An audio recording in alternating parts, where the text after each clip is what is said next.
Hello, I'm Judith Davis.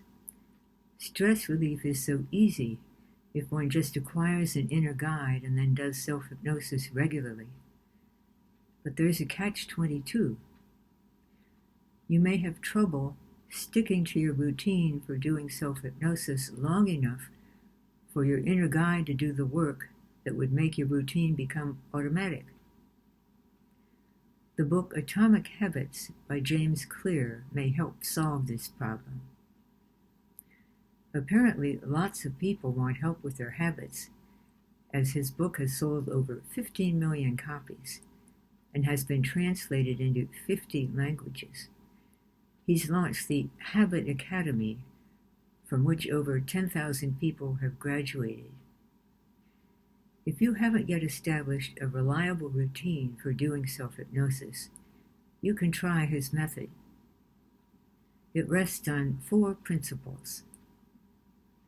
The first principle is to make your routine obvious. You can do that by deciding when and where you'll do self-hypnosis. You can plan to do it immediately after you do something else that's an established habit. And you can do it in a particular spot that you've designated for it. For example, you could say, or better yet write, I'll do self-hypnosis every Monday, Wednesday, and Friday as soon as I get home from work, right after changing into my comfortable clothes, and I'll do it while sitting on the sofa. The second principle is to make it attractive. James Clear suggests what he calls temptation bundling, by which he means associating something you need to do with something you already do. For example, you might say, or write, as I sit on the sofa, I'll first drink my after-work cocktail, then do self-hypnosis. The third principle is to make it easy.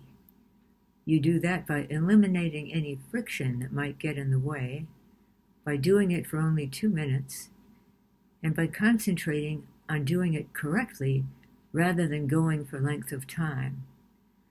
For example, you might decide to eliminate the friction of having to respond to your partner by explaining that you need this time to do self-hypnosis. You can set a timer for 2 minutes. You can review the directions if necessary and concentrate on simply getting into the trance state. Actually, with self-hypnosis, you may lose track of the time, and that's okay. And know that in establishing a habit and making it become automatic, it's the number of times you do it, rather than the length of time you do it, that determines when it will become automatic. The fourth principle is to make it satisfying. He suggests using what he calls a habit tracker, where you record on a chart each time you do self-hypnosis. That provides satisfaction, as it causes an additional spurt of dopamine, a hormone that gives a sense of pleasure. And you can use what he calls an accountability partner, to whom you report each time you perform your new habit. Reporting and your partner's response also increase your pleasure. With self-hypnosis, it's inherently satisfying.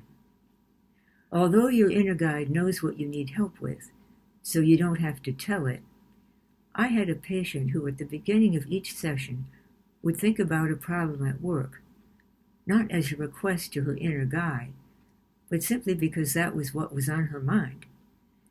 After the session, she would know what to do.